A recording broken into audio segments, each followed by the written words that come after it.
السلام عليكم ورحمة الله وبركاته. النحو الواலி المرحلة الثانوية الجزء الثاني. النحو الواலி கிதாபில் இரண்டாம் நிலையான இது பகுதி 2 கண்டு கொண்டிருக்கின்றோம். அல்ஹம்துலில்லாஹ், இதுவரை 55 பாடங்கள் முடிந்து இன்ஷா அல்லாஹ் 56வது பாடத்தை நாம் துவங்க உள்ளோம். வாருங்கள், இது அரபி இலக்கணத்தை கற்றுக் கொடுக்கும் ஒரு அழகிய புத்தகம் ஆகும். ஆரம்ப நிலையில் புதிதாக இலக்கணம் கற்றுக்கொள்வதற்காக எழுதப்பட்ட ஒரு அழகிய கிதாபாகும். வாருங்கள், இதன் மூலம் நாம் அரபி இலக்கணத்தை தெளிவாக கற்றுக்கொள்வதற்கும் அரபி மொழியை இதன் மூலம் கற்றுக்கொள்வதற்கும் குர்ஆன் ஹதீஸை வழங்குவதற்கும் அதன்படி நாம் அனைவரும் அமல் செய்து அல்லாஹ்வின் பொருத்தத்தை இம்மையிலும் மறுமையிலும் நாம் அடைவதற்கும் அல்லாஹு தஆலா தௌஃபீக் செய்வானாக. வாருங்கள், இதிலே பாடத்தையும் கவனித்து பயிற்சியிலும் தொடர்ந்து கவனிப்போம். அதன் மூலம் பல ஃபாயிதாக்கள், பல பலன்கள் நம்மளுக்கு இருக்கின்றன. அந்த அனைத்து பலன்களையும் நாம் அடைவதற்கு அல்லாஹு தஆலா தௌஃபீக் செய்வானாக. கற்றதை மற்றவர்களுக்கும் கற்றுக் கொடுப்பதற்கு அல்லாஹு தஆலா நம் அனைவருக்கும் தௌஃபீக் செய்வானாக. ஆமீன். இந்த சேவைகள் எவ்வித தொய்வின்றி தொடர்ந்து நடைபெறுவதற்காக துஆ செய்யுங்கள். இன்னும் ஆதரவு தாருங்கள். நன்மையில் ஒன்று சேர்வோம், முந்திக் கொள்வோம். இந்த சேவைகளை நடத்தி கொண்டு வரும் ரகீப் எஜுகேஷனல் ட்ரஸ்டிற்காக வேண்டி நன்கொடை தர விரும்பினால் இங்கு அக்கௌண்ட் டீடைல்ஸும் QR ஸ்கேன் கோடும் கொடுக்கப்பட்டுள்ளது. இந்த தீன் சேவையில் உங்களையும் பங்கேற்றுக் கொள்ளுமாறு கேட்டுக்கொள்ளப்படுகிறது. அல்ஹம்துலில்லாஹ். மஸ்தர் எனும் பொது தலைப்பின் கீழ் 3 எழுத்தை சார்ந்த ஃபெயல்களின் மஸ்தர்கள் எப்படி வரும் என்று முதல் பாடத்தில் கண்டோம். அதேபோல் 2வது பாடத்தில் 4 எழுத்தை சார்ந்த ஃபெயல்களின் மஸ்தர்கள் எவ்வாறு வரும் என்றும், அதேபோல 3வது பாடத்தையும் நாம் கண்டுவிட்டோம். 5 எழுத்தை 6 எழுத்தை சார்ந்த ஃபெயல்கள், அந்த அஃஆலே ருபாஇயா, அஃஆலே ஹுமாசியா, அஃஆலே சுதாசியா என எல்லா ஃபெயல்களின் மஸ்தர்கள் எவ்வாறு வரும் என்பதை நாம் சுருக்கமாக கண்டோம். 4 எழுத்தை சார்ந்த ஃபெயல்கள் அதோடைய ஃபெயல் மாதியான ஃபெயல்கள் வசன்கள் மாறுவதை கொண்டு அந்த மஸ்தர்களுடைய வசன்களும் மாறும் என்றும், இதை வைத்து நாம் இதே போல் வரக்கூடிய மற்ற வசனான ஃபெயல்களையும் நாம் ஒப்பாய்வு செய்து அதற்கும் இதே சட்டத்தை கொடுக்கலாம் என்றும் நாம் பார்த்தோம். அதே போல அம்சத்து வசல் அதிகமானியாக இருந்தால் அந்த அம்சத்துல் வசல் வரும் பொழுது 3வது எழுத்தில் கசர் செய்ய வேண்டும், கடைசிக்கு முன்னால் அலிஃப் மஸ்தரில் சேர்க்க வேண்டும் என்றும், அதே போல 6 எழுத்தை சார்ந்தது 5 எழுத்து சார்ந்தது ரெண்டாக இருக்கட்டும், ரெண்டுக்கும் ஒரே சட்டம் தான். என்னது? அம்சத்துல் வசல் ஆரம்பத்தில் இருந்தால் 3வது எழுத்துக்கு கசரும், கடைசிக்கு முன்னால் அலிஃப் சேர்க்க வேண்டும் மஸ்தரில். அதே போல ஆரம்ப எழுத்து தா அதிகப்படியான தா வந்திருந்தால், மாதியான ஃபெயலில் ஆரம்ப எழுத்து அதிகப்படியான தா வந்திருந்தால் என்ன செய்ய வேண்டும்? கடைசிக்கு முன்னாள் எழுத்து லம்மு கொடுத்தால் மட்டும் போதும், வேற எதுவும் மாற்ற தேவையில்லை. மாலியிலிருந்து அதுக்கு மிஸ்டர் எடுக்கும் பொழுது தக்கத்தமா வரும், தக்கத்தும்னு மாத்தினா போதும். கடைசிக்கு முன்னாள் எழுத்து லம்மு கொடுத்தால் மட்டும் போதும். ஏன்னா இந்த சட்டங்கள் எல்லாம் நாம் தெளிவாக ஆய்வுடன் காய்தாக்கள் என எல்லாத்தையும் நாம் கண்டுவிட்டோம். வாருங்கள், இன்று நாம் என்ன செய்ய போகிறோம்? அதோடைய பயிற்சிகளை தொடர்ந்து காணப்போகிறோம். இதோடைய பயிற்சிகளை காண்போம். வாருங்கள். இப்ப 4வது பயிற்சி பாருங்க. 4வது பயிற்சியில என்ன சொல்றாங்க? ஆத்தி மசாதீரல் அஃஆலில் ஆத்தியதி. பின்வரும் ஃபெயல்களுக்குரிய மஸ்தர்களை கொண்டு வா. மஅ பயானில் அஸ்பாபி. காரணங்களை விளக்குவதுடன் பின்வரும் ஃபெயல்களின் மஸ்தர்களை கொண்டு வா. இப்ப பின்னாடி ஃபெயல்கள் கொடுத்திருக்காங்க, அதோடைய மஸ்தர்களை நம்ம என்ன செய்யணும்? கொண்டு வரணும். காரணங்களையும் விளக்கணும். ஏன் இந்த மாதிரி கொண்டு வந்த மஸ்தரை, இந்த தோற்றத்துல ஏன் கொண்டு வந்த காரணத்தையும் விளக்கணும். வஸ்தஅமில் ஹம்ஸதம் மின்ஹா. அந்த மஸ்தர்களில் இருந்து 5ஐ பயன்படுத்து. ஃபி ஜுமலின் தாமத்தின். பரிபூர்ணமான வாசகங்களிலே என்ன செய்? பயன்படுத்து. சரியா? இப்ப 5 ஜும்லாக்கள் நம்ம உருவாக்கணும். எல்லாத்துக்கும் தேவையில்லை. என்ன செய்யணும்? 5 மஸ்தர்களை மட்டும் வச்சு என்ன செய்யணும்? நம்ம ஜும்லாக்கள் ஜும்லாக்களை வச்சு அதை பயன்படுத்தணும். சரியா? இப்ப இதோடைய அர்த்தங்களை பார்த்துருவோமா? இப்ப பாருங்க. தோர பறந்தது அப்படின்னு அர்த்தம். ஹாக்க நெய்தான் அப்படின்னு அர்த்தம். ரஹல புறப்பட்டான், பயணம் செய்தான் அர்த்தம். கத்தப எழுதினான்னு அர்த்தம். இஸ்தகர்ர நிலை பெற்றான் அப்படின்னு அர்த்தம். சரியா?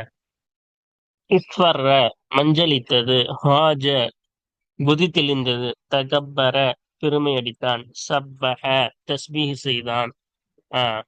தஸ்பீஹ் செய்தான். அக்பல முன்னோக்கினான். இஷ்மஅஸ்ஸ அருவருப்படைந்தான், வெறுப்படைந்தான்.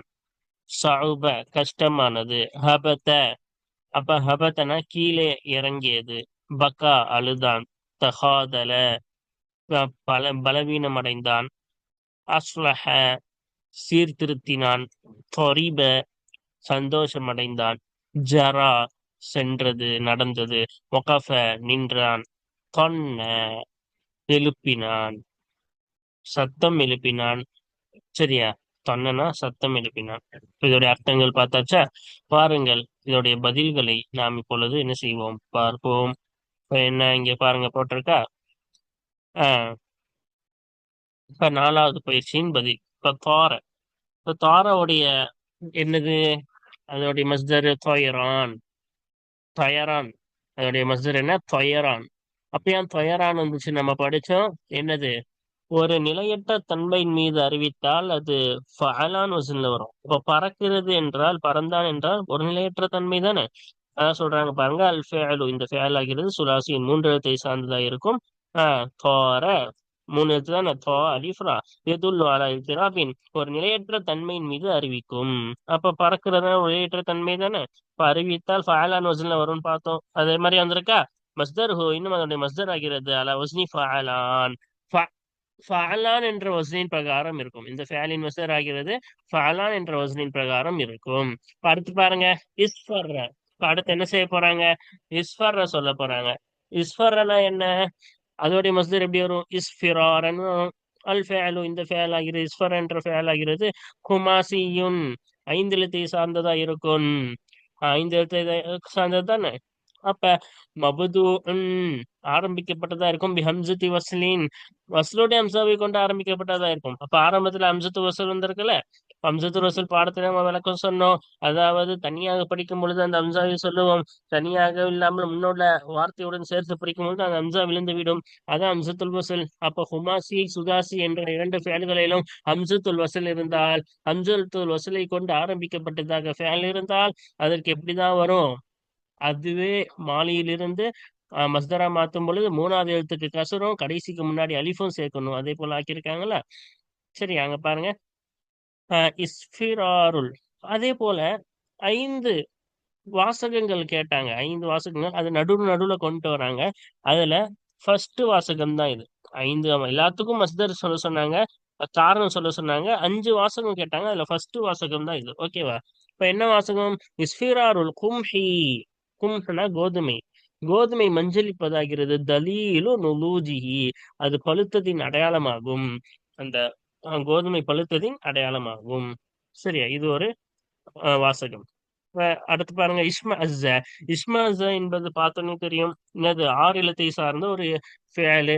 அப்ப இதுக்கும் நான் முன்னாடி சொன்ன மாதிரிதான் ஹம்சத்துல் வஸ்லை கொண்டு ஆரம்பித்தாலே என்னதான், கடைசிக்கு முன்னாடி ஒரு அலிஃப சேர்க்கணும். மூணாவது எழுத்துக்கு மீன் தானே, மூணாவது எழுத்து கசர் கொடுக்கணும். இஸ்மிஸாஸன். ஓகேவா? இதுதான் அதோடைய மஸ்தர். இப்ப பாருங்க, அல் ஃபேலு சுதாசியன் இந்த ஃபேல் ஆகிறது சுதாசியன் 6 எழுத்தை சார்ந்ததா இருக்கும். மபுது உன்பே ஹம்சத்தி வஸ்னின் வஸ்லுடைய ஹம்சாவை கொண்டு ஆரம்பிக்கப்பட்டதா இருக்கும்.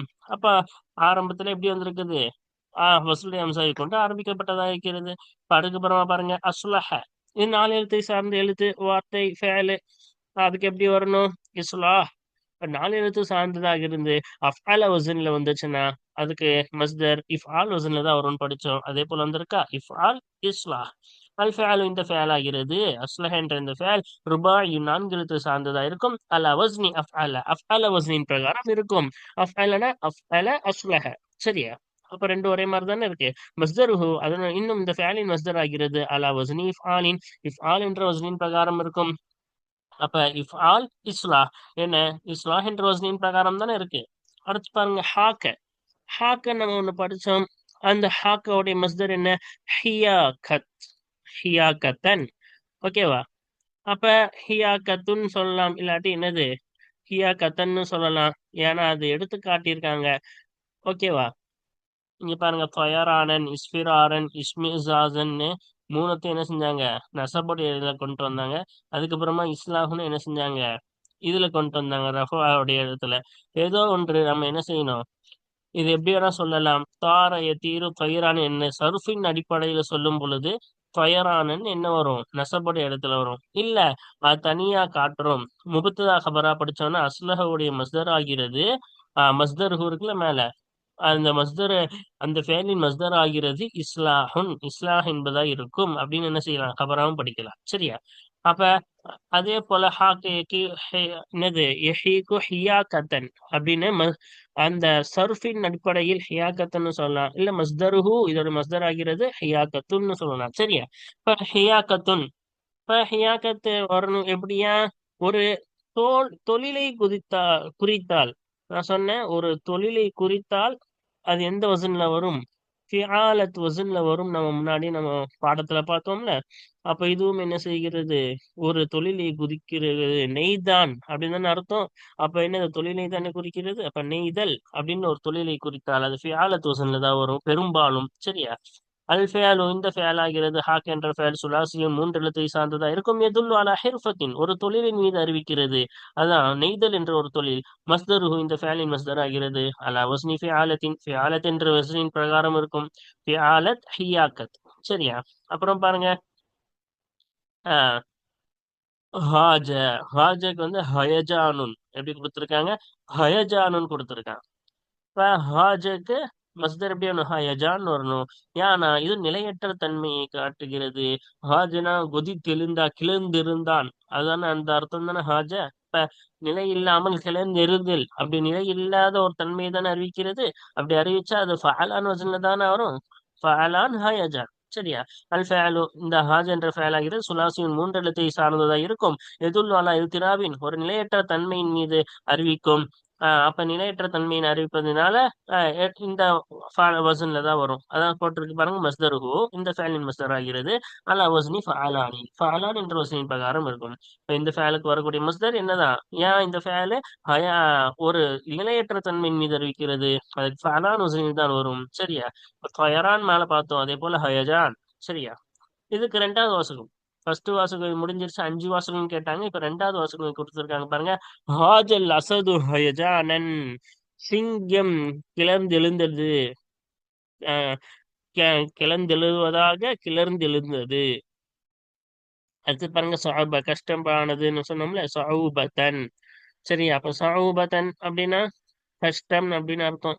அல் ஃபஅலு இந்த ஃபஅல் ஆகிறது சுலாசியின் மூன்று எழுத்தை சார்ந்ததா இருக்கும். அலா வஸ்னி ஃபஅூல ஃபவுல என்ற வசனின் பிரகாரம் இருக்கும். ஃபவுல சஊப. இப்ப இது மேலேயே படிச்சோம். ஃபவுல என்ற வசனில் வந்தால் அது ஃபுஊலத் என்ற வசனில் தான் அதோடைய மஸ்தர் பெரும்பாலும் வரும் என்று படித்தோம். அதே போல இங்க வந்திருக்கா. மஸ்தருஹு இந்த ஃபேலின் மஸ்தர் ஆகிறது. அலா வஸ்னி ஃபுஊலத்தின் ஃபுஊலத் என்ற வசனின் பிரகாரம் இருக்கிறது. இப்ப சவுபன்னு மாலி வந்துச்சுன்னா அதோடைய மஸ்தர் ஃபுஊலத்தின் தான் பெரும்பாலும் வரும். அதே போல தான் இங்கே வந்திருக்கு. இப்ப இங்க மூணாவது வாசகம் பார்க்கணும். சரியா? ரெண்டு வாசகம் பார்த்தோம். இது மூணாவது வாசகம். அல் இம்திஹானு பரீட்சை ஆகிறது. ஷதீது சுஊபதி கடுமையான கஷ்டமானதா இருந்தது. சரியா? அடுத்து பாருங்க. ஃபரீப. இப்ப ஃபரீப அதுக்கு எப்படி வரணும்? ஃபரபுன். ஃபரீபன்றது ஃபேலு. ஃபரபுன்றது என்னது? மஸ்தர். ஃபரபுன் அப்படின்னு வரணும். சரியா? அப்ப சந்தோஷம் அடைந்தான்னு சொன்னோம்ல. அப்ப சந்தோஷம் அடைமான்றது லாசிம். மஃபூலின் பக்கம் கடக்காது அந்த அர்த்தம். ஓகேவா? அப்படி லாசிமாக இருந்து ஃபஅயில வசனில் வந்தால் அதற்கு மஸ்தர் பெரும்பாலும் ஃபஅல் என்ற வசனில் தான் வரும். ஃபஅலுன் என்ற வசனில் தான் வரும். ஃபரபுன் ஃபஅலுன் அந்த வசனில் தானே வந்திருக்குது. இங்க சொல்றாங்க பாருங்க. அல் ஃபஅலு இந்த ஃபஅல் ஆகிறது சுலாசியின் மூன்று எழுத்தை சார்ந்ததா இருக்கும். அல் வஸ்னி ஃபஅயில லாசிமி லாசிமான ஃபஅயில என்ற வசனின் பிரகாரம் இருக்கிறது. ஃபஅயில ஃபரீப லாசிம்னா முத்தாதி மஃபூலின் பக்கம் கிடக்காது. மஃபூலின் பக்கம் கடக்காத லாசிமான ஃபைல் என்ற வசனின் பிரகாரம் இருக்கிறது ஃபரீப. அப்ப அதோடைய மஸ்தர் எப்படி வரும்னு படிச்சோம். பெரும்பாலும் ஃபஅலுன் வசனால தான் வரும். ஃபரபுன் வந்திருக்கா. மஸ்தருஹு இந்த ஃபஅலின் மஸ்தர் ஆகிறது. அலா வஸ்னி ஃபஅலின் ஃபஅலின் என்ற வசனின் பிரகாரம் இருக்கும். சரியா? அடுத்து பாருங்க. இங்க இங்க சொன்னோம்ல. வாகனித்தான் ரஹல. அப்போ ஒரு பயணத்தின் மீது அறிவித்தால் அதுக்கு மஸ்தர் எப்படி வரும்? ஃபஈல் வசன்ல வரும். நம்ம படிச்சோம். அதே போல ரஹீலுன் அதோட மஸ்தர் என்னது? ரஹீல். அதாவது அதோடைய மஸ்தர். இப்போ ஒரு பயணத்தின் மீது அறிவிக்கிறது. அல் ஃபஅலு ஆஹ் இந்த ஃபேல் ஆகிறது சுலாசியின் மூன்று எழுத்தை சார்ந்ததா இருக்கும். எதுல் அலா செயரின் ஒரு பயணத்தின் மீது அறிவிக்கின்றது. மஸ்தருஹு இந்த ஃபேலின் மஸ்தர் ஆகிறது. அலா வஸ்னி ஃபஈலின் ஃபஈல் என்ற வஸ்னின் பிரகாரம் இருக்கும். அப்ப ஃபைல் என்ற வசனின் பிரகாரம் ரஹீல் ஃபஈல் அந்த வசனில தானே வந்திருக்கு மஸ்தர். இப்ப பாருங்க. அதுக்கு இப்ப இன்னொரு வாசகம் சொல்றாங்க பாருங்க. ரஹீலுக்க உன்னுடைய பிரயாணம் ஆகிறது. யுஹ்ஸினுனா எங்களை கவலைக்குள்ளாக்குகிறது. உன்னுடைய பிரயாணம் ஆகிறது எங்களை கவலைக்குள்ளாக்குகிறது. சரியா? அடுத்து பாருங்க. தகப்பர தக்கப்பர பார்த்தோன்னே நம்ம தெரிஞ்சிருக்கும் ஹுமாசி. ஆரம்பத்துல தா வந்தா என்ன செய்ய தேவையில்ல, ஒண்ணுமே செய்ய தேவையில்ல. கடைசிக்கு முன்னாடி லம்ம மட்டும் போட்டா போதும். சரியா? நீ போட்டிருக்கா கடைசிக்கு முன்னாடி லம்ம தக்கப்புர், வேற என்னமே மாத்த தேவையில்ல. மாலியில இருந்து நம்ம மஸ்தருடைய சீகாக்கு எடுக்கணும்னா ரொம்ப ஈஸியா எடுக்கலாம். நம்ம பாடத்துல இதை தெளிவா பார்த்தோம்ல. இப்ப பாருங்க தக்கப்பர, அதோட மஸ்தர் என்ன, தக்கப்புருன். ஓகேவா? அல் ஃபேலு, இந்த ஃபேல் ஆகிறது, தக்கப்பர் என்ற ஃபேல் ஆகிறது. ஹுமாசியுன், ஐந்தெழுத்தை சார்ந்ததா இருக்கும். அல வஸ்னி தஃபஅல, தஃபஅல வஸ்னின் பிரகாரம் இருக்கும். இப்ப தஃபஅல தக்கப்பர் அந்த வசன தானே இருக்கு. இப்ப தா வச்சு ஆரம்பிச்சா நம்ம சொன்னோம், என்ன செய்ய தேவையில்ல, ஒன்றும் பண்ண தேவையில்ல. கடைசிக்கு முன்னாடி அந்த லம்ம மட்டும் கொடுத்தா போதும். மஸ்தருஹு, இந்த ஃபேலின் மஸ்தர் ஆகிறது. அல வஸ்னி தஃபஉலின், தஃபஉல் என்ற வசனின் பிரகாரம் ஆகும். இப்ப தஃபஉல் தக்கப்புர். ஓகேவா? அப்ப கடைசி ஐந்தாவது வாசகம் பாருங்க. மொத்தம் அஞ்சு வாசகம் கேட்டாங்க, இது ஐந்தாவது வாசகம். நஹல் இஸ்லாம், இஸ்லாம் தடுத்தது. அனி தகப்புரி, பெருமை அடிப்பதை விட்டும் என்னது, இஸ்லாம் தடுத்தது. அப்ப ஐந்து வாசகம் பார்த்தாச்சா? இப்ப அடுத்து பாருங்க ஹபத. ஹபத என்பது ஹுபூத், விழுதல். சரியா? ஹுபூத் என்ற மஸ்தர், ஹுபூத் தான் அதோடைய மஸ்தர். சரியா? அப்ப அல் ஃபேலு, இந்த ஃபேல் ஹபத என்ற ஃபேல் ஆகிறது. சுலாசியும் மூன்று எழுத்தை சார்ந்ததா இருக்கும். அல வஸ்னி ஃபஅலல் லாசிமி.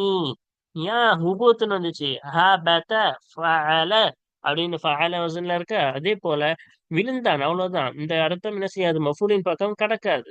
அப்ப லாசிம், மஃபூலின் பக்கம் கடக்காத லாசிமான ஃபஅல வஸ்னின் பிரகாரம் இருக்கிறது. மஸ்தருஹு, இந்த ஃபேலின் மஸ்தர் ஆகிறது. அலா வஸ்னி ஃபுஊலின், ஃபுஊல் என்ற வஸ்னின் பிரகாரம் இருக்கும். ஃபுஊலின், ஹுபூத்தின், ஒரே மாதிரி இருக்கா? அடுத்து பாருங்க ஜரா, சென்றதுனால இப்ப ஜரா, ஜரயானுன். ஜரா என்றால் சென்றது, ஓடிக்கொண்டிருக்கிறது அப்படின்னு தானே அர்த்தம். அப்ப அது ஒரு நிலையற்ற தன்மையை காட்டுகிறது. அப்ப நிலையற்ற தன்மையை காட்டுச்சுன்னா அந்த அர்த்தத்தை கொடுத்தால் அது ஃபயலான் வசன்ல வரும். இப்ப ஜரயான், ஃபயலான் அந்த வசன் வந்திருக்கா? இங்க பாருங்க அல் ஃபேல், இந்த ஃபேல் ஆகிறது. ஜரா என்ற ஃபேல் ஆகிறது. சுலாசியின் மூன்று எழுத்தை சார்ந்ததா இருக்கும். எதுல்லு அலா இர்திராபின், நிலையற்ற தன்மையின் மீது அறிவிக்கும். ஜரா என்பது மஸ்தர்ஹு, இந்த ஃபேலின் மஸ்தர் ஆகிறது. அலா வஸ்னி ஃபஅலானின், ஃபஅலான் என்ற வஸ்னின் பிரகாரம் இருக்கும். ஃபஅலான், ஜரயான், ரெண்டு ஒரே மாதிரி இருக்கா? இப்ப அடுத்து பாருங்க கதப, கிதாபத்தன். கிதாபத்தன் வந்திருக்கு. அப்ப எழுதுறதுன்றது ஒரு தொழில் தானே. அப்ப அல் ஃபேலு, இந்த ஃபேல் கதப என்ற ஃபேல் என்பது எழுதுதல், கிதாபத்தன். ஓகேவா? அப்ப இந்த ஃபேல் கதப என்ற ஃபேல் என்பது சுலாசியின் மூன்று எழுத்தை சார்ந்ததா இருக்கும். எதுல்லு அலா ஹிர்ஃபத்தின், ஒரு தொழிலின் மீது அறிவிக்கும். அப்ப எழுதுதல் என்பது ஒரு தொழில் தானே. அப்ப அது தொழிலின் மீது அறிவித்தா அது எந்த வசன்ல வரும்? ஃபிஆலத் வசன்ல வரும். அதே போல கிதாபத், ஃபிஆலத் பெரும்பாலும் இப்படிதான் வரும், நம்ம படிச்சோம்ல. மஸ்தருஹு, இந்த ஃபிஆலின் மஸ்தர் ஆகிறது. அலா வஸ்னி ஃபிஆலத்தின், ஃபிஆலத் என்ற வஸ்னின் பிரகாரம் இருக்கும். ஃபிஆலத், கிதாபத். சரியா? சப்பஹ, சப்பஹ தஸ்பீஹன், இது நமக்கு தெரியும். நான்கு எழுத்தை சார்ந்து ஃபஅல வசனில் ஃபேல் வந்தால் அதற்கு மஸ்தர் தஃபீல் வசனில் வரும் என்று. சப்பஹ, ஃபஅல அந்த வசனம் வந்துச்சு. அப்ப தஃபீல், தஸ்பீஹ் அந்த வசன்ல என்ன வந்துருச்சு, இந்த இது வந்தது, அதோடைய மஸ்தர் வந்தது. அல் ஃபேலு, இந்த ஃபேல் சப்பஹ என்ற ஃபேல் ஆகிறது. ருபாஇயும் நான்கு எழுத்தை சார்ந்ததா இருக்கும். அல வஸ்னி ஃபஅல, ஃபஅல என்ற வஸ்னின் பிரகாரம் இருக்கும். ஃபஅல, சப்பஹ. சரியா? மஸ்தருஹு இன்னும் இந்த ஃபேலின் மஸ்தர் ஆகிறது. அல வஸ்னி தஃபீலின், தஃபீல் என்ற வஸ்னின் பிரகாரம் இருக்கும். அப்ப தஃபீல், தஸ்பீஹ், அப்ப ரெண்டும் ஒரே மாதிரி தானே இருக்கு. இப்ப அந்த வசனில் தான் வந்திருக்கிறது. அப்ப நான்கு எழுத்து நேரம் நம்ம ஈஸியா என்ன செஞ்சுக்கலாம், கண்டுபிடிச்சிடலாம். நான்கு எழுத்து ஃபேல்கள்லாம் என்னது, அதெல்லாம் பெரும்பாலும் இல்லை, எப்பவுமே இப்படிதான் வரும். மூணு எழுத்தை சார்ந்த ஃபேலுக்கு தான் மஸ்தர் பெரும்பாலும் அப்படி வரும்னு சொன்னோம். ஆனா நாலு எழுத்து, ஐந்து எழுத்து, ஆறு எழுத்துலாம் என்ன கிடையாது, பெரும்பாலுமே கிடையாது, எப்பவுமே இப்படிதான் வரும். ஃபஅல வசன்ல வந்தாவே முடிவு பண்ணிடலாம் தஃபீல்னு, அஃஅல வந்தாவே இஃபால்னு முடிவு பண்ணிடலாம். அதே போல ஃபாஅல வசன்ல வந்தாவே ஃபிஆல் இல்லாட்டி முஃபாஅலத்துன்னு முடிவு பண்ணிடலாம். சரியா? இதெல்லாம் மிக இலகுவா கண்டுபிடிச்சிடலாம். அதே போலதான் நம்ம பாடத்துல சொன்ன மாதிரி குமாசி, சுதாசி எல்லாம் என்னது ரொம்ப யோசிக்கலாம் தேவையில்லை. என்னது, இப்படிதான் வரும் நம்ம முடிவு பண்ணிடலாம். மூன்று எழுத்தை சார்ந்ததுதான் பெரும்பாலும் இப்படி வரும். ஒரு முறை நம்ம எடுத்து பார்த்துதான் முடிவு செய்ய முடியும். எது, அரபி இலக்கண கிதாப், அரபி மொழி கிதாபை எடுத்து நாம் பார்த்துதான் இப்படிதான் வரும் என்று முடிவு செய்ய முடியும் என்பதை நாம் தெரிந்து கொள்ள வேண்டும். சரியா? அடுத்து பாருங்க பக்கா, அழுதான். புகா, புகா உன். இப்ப பக்காவுடைய மஸ்தர் எப்படி வரும்? புகா உன்னு வரணும். சரியா? அப்ப பாருங்க, அல் ஃபேலும் இந்த ஃபேல் ஆகிறது பக்கா என்ற ஃபேல். இப்ப அழுதான் இப்ப ஒரு சத்தத்தை குறிக்குது இல்ல, ஒரு சத்தத்தை குறிச்சால் அது ஃபுஆல் வசன்ல வரும்ல. இது ஃபுஆல் வசன்ல வந்திருக்கா. புகாஉன் ஃபுஆலுன். அல் ஃபேலு இந்த ஃபேல் ஆகிறது பக்கா என்ற ஃபேல் ஆகிறது சுலாசியுன் மூன்று எழுத்தை சார்ந்ததா இருக்கும். எதுல்ல அலா சௌத்தின் ஒரு சத்தத்தின் மீது அறிவிக்கும். சரியா? அழுவுறதுன்னு ஒரு சத்தம் தானே. மஸ்தருஹு இந்த ஃபேலின் மஸ்தர் ஆகிறது அலா வஸ்னி ஃபுஆலின் அவு ஃபஈலின். ஃபுஆல் அல்லது ஃபஈல் என்ற வசனின் பிரகாரம் வரும். இங்க ஃபுஆல்னு வந்திருக்கு, ஃபஈலுன்னு வரும். நம்ம மேல பாடத்துல பார்த்தோம் நஈபு, அது என்னது ஃபஈல் வசன்ல வந்து இருந்துச்சுல்ல. அப்ப இங்க ஃபுஆல் வசன்ல வரும். இப்ப வகஃப, வகஃப உகூஃபன். இப்ப வகஃபோடைய மஸ்தர் என்ன? உகூஃபன். ஃபேல் இந்த ஃபேல் வகஃப என்ற ஃபேல் ஆகிறது சுலாசியும் மூன்று எழுத்தை சார்ந்ததா இருக்கும். அலா வஸ்னி ஃபஅல அல் லாசிமி லாசிமான ஃபஅல என்ற வசனின் பிரகாரம் இருக்கும். அப்ப ஃபஅல என்ற வசனின் பிரகாரம் இருக்கா. வகஃப ஃபஅல அப்படின்னு. அதே போல லாசிமானது என்ன? லாசிமானது மஃபூலின் பக்கம் கடக்காது. நின்றான், அவ்வளவுதான். சரியா? இப்ப என்ன செய்யல இங்க, இதன் பக்கம் மஃபூலின் பக்கம் கடக்கவில்லை. அப்படி இப்படி இருந்தால் ஃபஅல வசனில் வந்து லாசிமாக இருந்தால் நம்ம படிச்சோம் அது ஃபுஊல் வசன்ல வரும் மஸ்தரு. அதே போல உகூஃப் ஃபுஊல் வசன்ல வந்திருக்கா. மஸ்தருஹு இந்த ஃபேலின் மஸ்தர் ஆகிறது அலா வஸ்னி ஃபுஊலின் ஃபுஊல் என்ற வசனின் பிரகாரம் இருக்கும். சரியா? அடுத்து பாருங்க, இஸ்தகர்ர. இஸ்தகர்ர என்பது அதுக்கு எப்படி வரும்? இஸ்திக்ராரன் என்று வரும். ஆறு எழுத்தை சார்ந்து ஆரம்பத்தில் ஹம்சத்துல் வசூல் வந்தால் மூன்றாவது எழுத்துக்கு கசுரு, கடைசிக்கு முன்னாடி சுகுன், கடைசிக்கு முன்னாடி அலிஃப், அது மட்டும் கொடுக்கணும்னாங்க. அதே மாதிரி கொடுத்துருக்கோமா. இஸ்திக்ராரன் அதோடைய மஸ்தர் வந்திருக்கா. அல் ஃபேலு இந்த ஃபேல் ஆகிறது இஸ்தகர என்ற ஃபேல் ஆகிறது சுதாசியும் ஆறு எழுத்தை சார்ந்ததா இருக்கும். அலா வசனி இஸ்தஃஅல இஸ்தஃஅல வசனின் பிரகாரம் இருக்கும். மஸ்தர் ஹோ இந்த ஃபேலின் மஸ்தர் ஆகிறது அலா வஸ்னி இஸ்திஃஆலின் இஸ்திஃஆல் என்ற வசனின் பிரகாரம் இருக்கும்.